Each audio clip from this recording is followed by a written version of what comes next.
Greetings, kindred friend. Let us spend a truly quiet moment right now. Imagine a late afternoon when the streaks of pale yellow sunlight are silently stretching across the floor, and the ticking of the clock in the corner suddenly becomes clearer than ever. In that quiet space, you sit there, and a strangely tiring feeling suddenly visits. It is not shortness of breath after a long journey, nor the familiar aching of bones and joints. It is a vague, nameless weight, silently compressing inside your chest. An exhaustion that no matter how long you nap, no matter how much you rest, can never be healed. For the past 60 years, the lens of your life has always pointed outward. You focused on pleasing others, focused on responsibilities, on achievements, and also on worries for your children and grandchildren. You had been a devoted servant of the world, always prioritizing everything before thinking of yourself.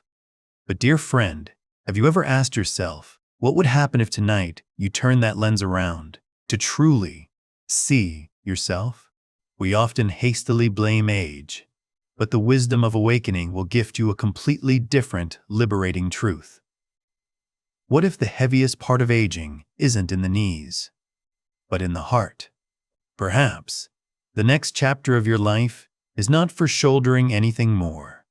Perhaps this is a sacred time for you to undertake a spiritual migration, leaving behind borrowed noises to return to your own kingdom of peace.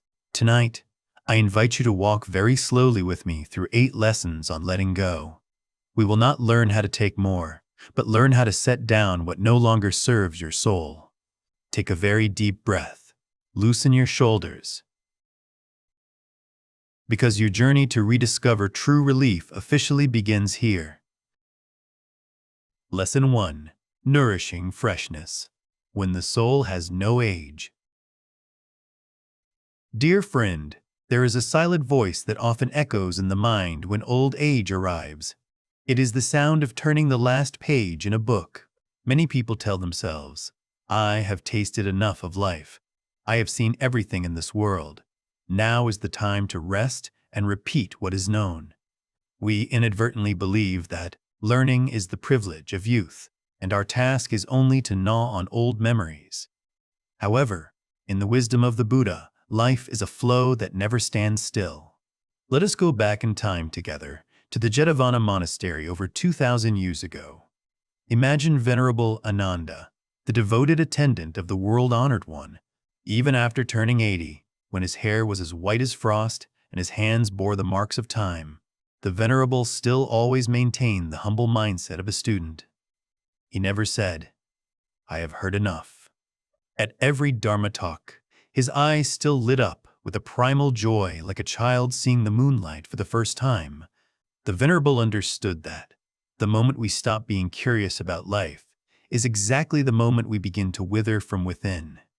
In Zen, masters often mention the concept of beginner's mind. That is the state of an empty cup, always ready to receive new streams of water, without being blocked by old prejudices. Look at the story of Eleanor, a 76-year-old woman living in a small suburban American town whom I once had the fate to accompany. After retiring, Eleanor once fell into the silence of stagnation. She felt like an antique forgotten in a dark corner. But then, at age 76, she decided to enroll in a Mandarin class. Everyone around laughed. What is the point of learning at this age? Eleanor just smiled. She said that learning a new language was not for her to become a translator, but for her to see the wrinkles in her cognition. Stretch out. Every unfamiliar vocabulary word, every new intonation was like a bridge connecting her with a vaster world. She realized that when the brain is busy exploring, the fear of death and uselessness automatically recedes. Eleanor proved a sacred truth. True senility does not lie in the wrinkles on the skin. It lies in your mind becoming rigid. Imagine your soul like a lotus flower rising from the mud of experience. That lotus flower does not bloom once and stand still. It continuously unfolds petal by petal until the very last breath. Learning something new, whether as small as how to care for a strange plant or as profound as understanding a life philosophy, is exactly how you are. Watering, that lotus to always be radiant. Tonight, I invite you to perform a small exercise for the soul. Before sinking into sleep, instead of reviewing what is known, quietly ask yourself a new question. Today, is there any small thing that I have not truly understood? Maybe it is how the afternoon breeze swayed the tree branch, or the reason why a relative smiled that way. When you start asking, why? Questions, you are reactivating the vital energy sleeping in your neural blood vessels. Do not let numbers on paper limit the stature of your mind. Remember this truth. A curious mind is a fountain of youth. Sleep in the mindset of someone waiting for the dawn to be allowed to start once more. You are not a finished book chapter. You are a scripture continuing to be written with the ink of exploration and the light of awakening. Lesson 2. Clarity and Protection, when refusal is compassion. Try closing your eyes and listening to the beat of your heart right this moment. Do you ever feel your chest tighten, or an exhausting fatigue invade just because a name just popped up on the phone screen, or a family gathering that inherently should be warm but makes you return home with a scratched and exhausted soul? At this age, our greatest longing is serenity. However, many of us are living in a bitter paradox. We endure criticism, manipulation, or tantrums from those closest to us just because of the word obligation or the fear of being considered selfish. We mistakenly think that enduring is exactly tolerance. In Buddhist wisdom, he taught about the concept of sangha, not just monks but a community of wholesome friends supporting each other to awaken. But he also warned very clearly about being close to negative energy sources. To help you understand this, imagine a meditation fable, the broken bamboo branch and the old tree trunk. Imagine a lush green bamboo forest after a big storm. There is a bamboo branch that is broken but not completely detached from the trunk. It just hangs suspended there. Every time the wind blows, that dry bamboo branch continuously hits against the main trunk. Those rubs over the years scrape away the protective bark, causing the life sap to leak out, and the trunk begins to rot from the inside. The bamboo trunk has no malicious intent toward the broken branch. But if the tree does not let that branch fall completely to the forgiving ground, the trunk itself will die before spring comes. Dear friend, the toxic relationships in your life are exactly that broken bamboo branch. We often carry a very large guilt when thinking about leaving someone, especially relatives. But you need to understand this liberating truth. Loyalty is not a contract for you to commit spiritual suicide. If a relationship continuously drains your light, continuously sows toxins into your nervous system, then setting boundaries is not a sin. It is an act of ultimate compassion for both. I want to tell you about Clara, an 82-year-old woman living in Florida whom I once had the fate to converse with. For the past 10 years, every Sunday evening for her was a burden. Her son, a person always full of resentment toward life, often used dinner to unload all his anger and judgment onto her head. Clara went to sleep after every such evening with a bleeding heart and terrible self-blame. Where did I go wrong for my child to be like that? I must endure because I am a mother. Clara's nervous system was always in a state of red alert, causing her to suffer from chronic headaches. Until one day, she realized she could not change the broken bamboo branch, but she could choose a way so it no longer rubbed against her trunk. Clara decided to stop the late, pressure-filled dinners. She switched to short calls and meetings in public places in mindfulness. At first, the guilt surrounded her like a black mist. But then, for the first time in 10 years, Clara found she could breathe a sigh of relief when Sunday came. She found the stillness to read books, to breathe, and, strangely, when she was no longer a trash can for her child's negative emotions, she could look at her child with true tolerance from a safe distance. It is time you allow yourself to rest in clarity. Old age gifts you a sacred privilege, the right to choose who has access to your kingdom of peace. You can love them, wish them peace from afar, but you have no obligation to let them muddy your lake of consciousness. Practice this sacred affirmation as a protective shield for your soul. If it costs my peace, it is too expensive. Tonight, when darkness covers, I invite you to perform a silent release ritual. Imagine those broken bamboo branches gently leaving the branch and falling to the Mother Earth. You owe the world no more meaningless endurance. When you protect your energy, you are keeping the candle of awakening burning most persistently, so that light can guide you and those who truly need you. Sleep in the lightness of a soul that has bravely chosen stillness for itself. Lesson 3. Returning to the present home, where time stands still. Dear friend, try observing your own mind right this moment. You are lying still on the warm bed, but where is your mind truly? Is it traveling to a giant library of the past, flipping through pages full of regret and what if questions? Or is it absorbed in sketching a draft for the future, an unfinished novel full of anxieties about things yet to come? The Buddha once taught a liberating truth that the past is gone, the future has not yet come, only the present moment is the only time you truly live. He compared an untrained mind to a wild horse, pulling us far away from the peaceful harbor. The fatigue of old age sometimes does not come from the weakening of the physical body, but comes from the soul having to constantly migrate between unreal lands. But tonight, I want to gift you a wise secret, capable of completely changing your lens. Awareness itself has no age.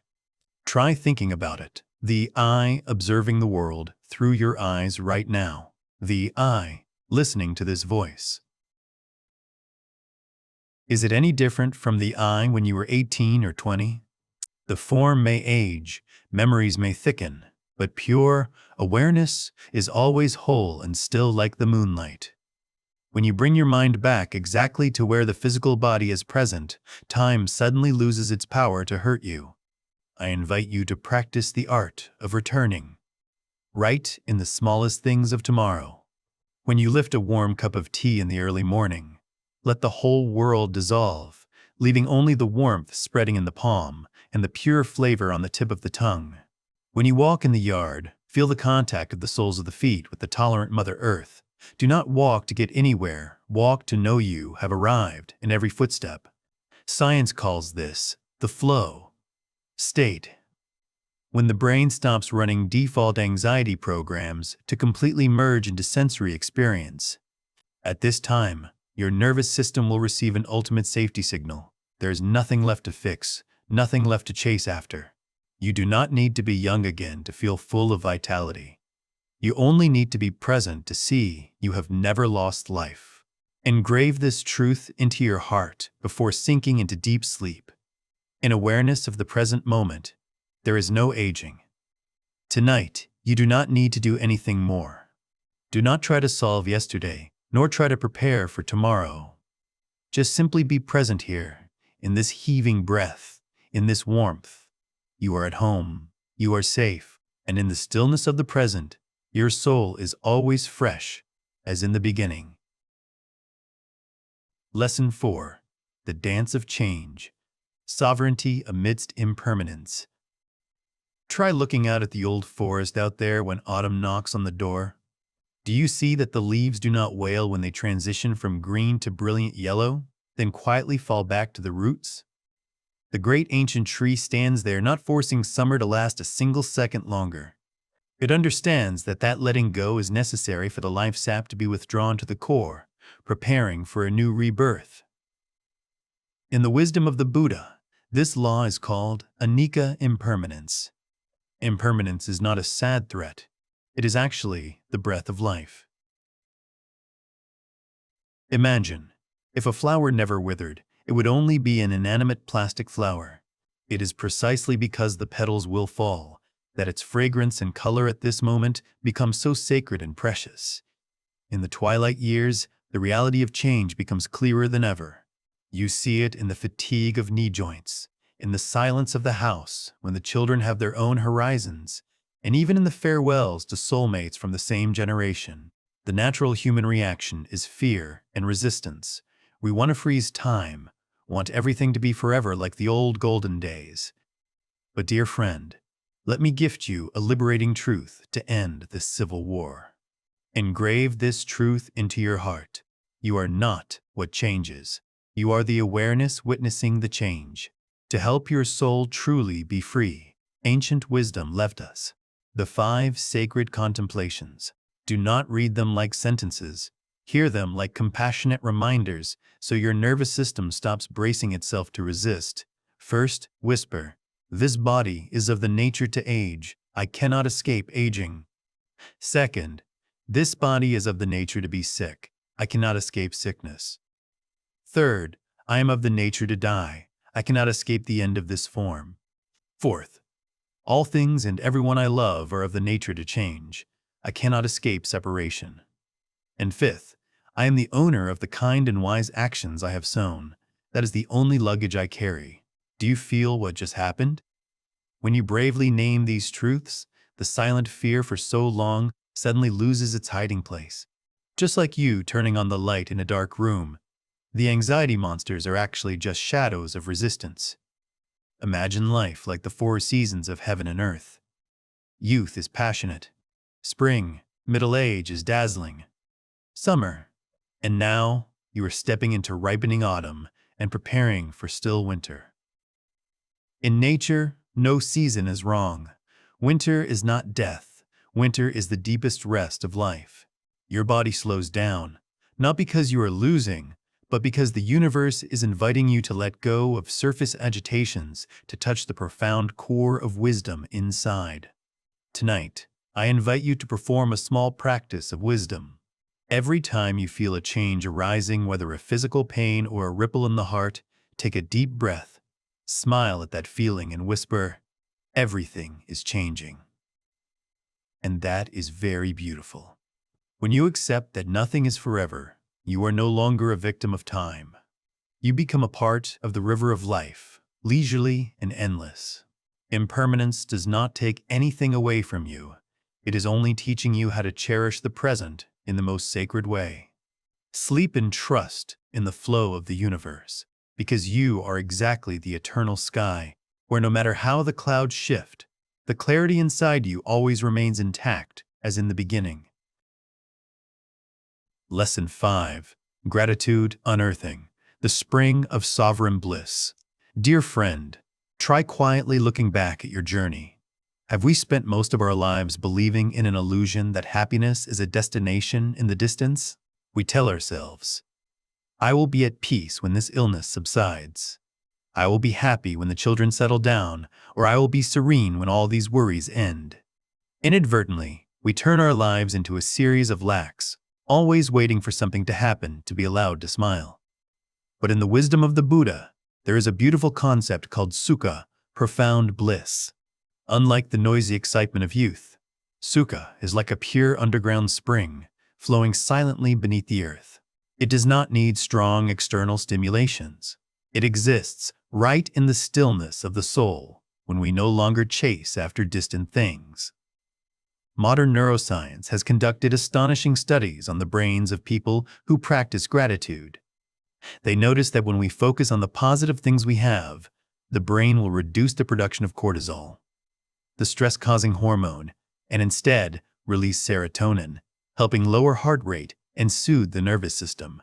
Gratitude is not just a virtue. It is a true biological medicine for old age. Tonight, I invite you to perform a watering ritual for the soul before going to sleep. While lying still under the warm blanket, quietly name 3 small things that you cherish today. Do not look for grand things. Find miracles in the most ordinary things. A warm cup of afternoon tea making your heart soften. A streak of late sunlight dancing on the wall of the house. Or simply the soft feeling of the pillow supporting your head right now. When you start acknowledging these things, your mind will perform a master shift from the lens of lack to the lens of fullness. Engrave this soothing truth into your heart. Gratitude is the recognition that you already have enough. And when tomorrow's dawn knocks on the door, I invite you to start a new day with an awakened greeting. Before the mind has time to rush into hurried worries or plans, take a deep breath and whisper, "Thank you that I am still able to breathe." Just that one moment alone is enough to change the entire climate in your soul for a whole long day. The true wealth of old age does not lie in the assets you accumulate, but lies in your ability to feel whole, right in the utmost simplicity. Tonight, allow yourself to be wealthy in gratitude. Sleep in the kingdom of contentment, where there are no debts, no demands, only the complete peace of a heart that has found home right in this very moment. Lesson 6. Reconciling with the physical body when pain becomes a door. Try listening to the silent voice of your body right this moment. Do you ever feel a hidden anger creeping in when realizing your legs suddenly become slow? Or the back that was once sturdy now aches after every step? In the twilight years, we easily fall into the mindset of a victim, considering joint pains or weakness as a betrayal of time. We fight with the body, resent it, and unintentionally turn it into a burden we must endure. However, Buddhist wisdom gives you a wise lesson to end this civil war. That is the teaching about the two arrows. Imagine you are standing in the middle of a field and are accidentally hit by an arrow. The physical pain at that time is unavoidable. But right after that, your mind begins to scream, "Why me? This is so unfair. What if I can't walk anymore tomorrow?" Those thoughts are exactly the second arrow. The Buddha taught that we cannot control the first arrow, but we can avoid the second. The first arrow is the law of impermanence of the physical body. It is natural aging. But the second arrow, the mental suffering caused by resistance, is actually created by ourselves. Tonight, when you feel a certain aching area arise, I invite you to perform an act of ultimate compassion. Stop fighting. Instead of slamming the door of the heart tightly against the pain, try opening your heart and dating it. Treat your body like a devoted companion who has gone with you through tens of thousands of miles of stormy roads. That friend is now tired, and the pains are exactly silent messages. Slow down a bit. Be gentler with me. I invite you to practice the mindful loosening technique. Bring your awareness right to the place you are feeling uncomfortable. Do not try to chase it away. Breathe through that painful area. Feel the breath like a cool stream of water enveloping and soothing the wound. When you replace anger with compassion, your nervous system will receive an ultimate safety signal. You begin to realize this physical body is not an enemy. It is exactly a sacred temple that has excellently completed its persistent mission. The moment you accept the first arrow without shooting another second arrow, a miracle will happen. The pain may still be there, but the suffering dissipates. You are no longer a victim, but become a tolerant witness. Tonight, allow the physical body to rest in absolute reconciliation. Let every breath be a comforting hug for the physical friend, putting you to sleep in deep relief and appreciation. Lesson 7. Turning loneliness into sovereign solitude. Listen to the sound of your house right this moment. In encompassing silence, there are evenings you sit looking at the empty chairs around the dining table, remembering the time when children were chirping or the lively gatherings of friends. You feel a void growing in your heart, and your mind begins to whisper about abandonment. The world calls that loneliness, a feeling of lack needing to be filled by the noise of the TV or hurried calls. However, in the wisdom of the Buddha, being alone is never a sentence. He left the bustle of the palace to seek out the silent, deep forest. He did not seek loneliness, he sought solitude. Understand this liberating boundary. Loneliness is the fear when having no one beside, while solitude is the joy of being fully present with oneself. In the monastic tradition, Zen masters often practice the 3 sacred separations. First is physical separation, finding a secluded corner so the body no longer has to perform or play the role of anyone. Second is mental separation, letting the noises of thoughts settle down. And finally is identity separation, completely shedding names, social positions to return to being a pure life. Tonight, I invite you to perform an act of ultimate autonomy that masters call Noble silence. Try setting aside just 10 to 15 minutes a day. No phone, no books, no music. Just sit there, smile, and receive the silence like a soulmate you haven't met in a long time. Many people fear silence because they fear having to face themselves. But you know what? Silence is not a void. Silence is a teacher. Only when the external noise dies down does the voice of the soul begin to speak. In that stillness, you will realize a miracle. You have inherently always been enough. You do not need the validation of the crowd to feel valuable. You do not need bustling words to feel whole. Science calls this the recovery process of the nervous system. When you are in a state of awakened solitude, the brain will stop the scanning for danger state and switch to the creativity and contemplation mode. Solitude helps you clearly see all things exactly as their nature is, without going through the filter of expectation or fear. Engrave this soothing truth: solitude is a relationship to reality. When you truly feel comfortable in your own stillness, the world no longer has the power to hurt you with heartlessness or oblivion. You have built a castle of peace right in your heart. Tonight, let the darkness soothe you. Let this radiant aloneness be the soft blanket putting you into deep sleep. You are not abandoned. You are reuniting with your truest self. Lesson 8. Facing Death. When the end is liberation. In Buddhist wisdom, there is a practice named Marana Sati, contemplation on death. It sounds heavy for an evening needing serenity, doesn't it, friend? However, the Buddha once used a very majestic metaphor to talk about this.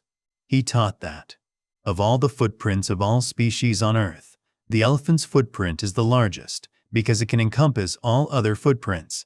Similarly, of all forms of mindfulness, contemplation on death is the greatest because it encompasses and neutralizes all other fears in the world.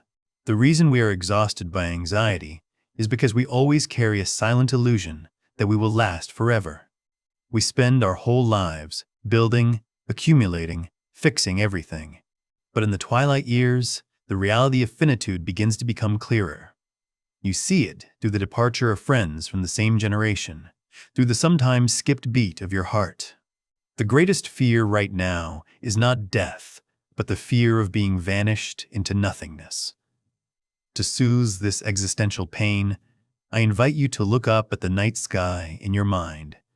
Watch a white cloud drifting leisurely. Have you ever seen a cloud die? The truth is, a cloud never dies. When the cloud is no longer in the sky, it does not mean it has become zero. It has transformed into raindrops, falling down to cool the forest. It permeates into the ground to nourish the underground spring, and it flows into every cell in the body of all things. Engrave this sacred truth into your heart. A cloud cannot become nothing. Your body, your name, and even the memories you are carrying, all are exactly like that cloud. The last breath is not a cruel end, but a great returning act. You do not get lost. You are only dissolving this finite form into the vast eternity of the universe. When you understand this, an unprecedented liberation will envelop your soul. You no longer have to brace yourself to protect the small I, because you realize you are exactly the endless flow of life. Awakening about death does not make life gloomy. On the contrary, it makes every present moment radiantly and strangely precious. When you know you do not possess time forever, you will stop wasting it on petty resentments. You will love more deeply, tolerate more quickly, and smile more gently with every gulp of air you are breathing. Tonight, perform a ritual of sweet surrender. Take a deep breath, and when exhaling, whisper, "If this is the last breath, I leave this world with complete gratitude." When you bravely look straight into the sun of truth, the darkness of fear will automatically dissipate. You are not retreating before destiny. You are walking in the light of insight. Sleep in the calmness of someone who has realized that the end is actually just a new beginning under another sacred form. You are safe in the arms of the universe, where nothing is truly lost. There is only the eternal cycle of love and awareness. Dear friend, There is a question that often silently knocks on our hearts every late night, when the noises of fame have receded. Ultimately, what will truly remain after this breath stops? Our ego often hastily answers with numbers and accounts, sturdy houses, or tangible achievements we spent a lifetime accumulating. However, the wisdom of awakening whispers a much more relieving truth. Time may cover all castles with dust, but there is a light that never fades, that is exactly the aura of compassion you have spread. Engrave this truth into your heart before sinking into deep sleep. Compassion is how you say, "I was here." The greatest legacy of old age does not lie in what you possess, but lies in the climate of peace you create for those around you. You do not need to do extraordinary things to redeem the world. Sometimes, the greatest gift you give to your children and grandchildren is exactly a tolerant smile when they stumble, is non-judgmental listening amidst an era of too many prejudices. To nourish that spring tonight, I invite you to perform a small practice of love named Just Like Me. Imagine someone who once hurt you, or a young person busy to the point of heartlessness with you out there. Instead of holding tightly onto resentment, take a deep breath, bring warmth into your heart and whisper, "Just like me, this person yearns for happiness. Just like me, this person also carries their own fears and secret burdens." The very moment you see yourself in others, the boundary of separation will completely dissipate. You no longer see yourself as an old person left behind. You realize you are part of the great web of life, where every heart is beating the same beat of yearning for peace. The ultimate kindness, dana, in the twilight years is exactly the offering of presence. When you sit still, quiet and radiant amidst the fluctuating flow of life, you are exactly a lighthouse, signaling to everyone that peace is real. Look at me. Our journey tonight has closed, but the radiance in your soul has only just begun to shine. You have learned how to turn old age from a sentence into a privilege, turn pain into wisdom, and turn death into a glorious return. Now, you no longer owe the world an explanation, nor do you owe the past any more punishment. You are complete. You are full. Before closing your eyelids to melt into the dream of rebirth, let compassion envelop you like the softest silk blanket. Let us quiet our hearts together in the final wishing prayer. May you be at peace in your own stillness. May your heart always be wide open to love even the scars of time. And may every breath of yours carry the warmth of liberation. If this video has brought your soul a little warmth, please help me spread this energy with a like button and subscribe to the channel. That is how we together light the lamps of awakening amidst the long night. Do not forget to leave a comment. I allow the darkness to heal me as a sacred commitment dedicated to yourself. Wishing you a long night of peace, as weightless as the sky clouds and waking up radiantly in the light of a fresh early morning. Goodbye, and see you again in the next journeys of awakening.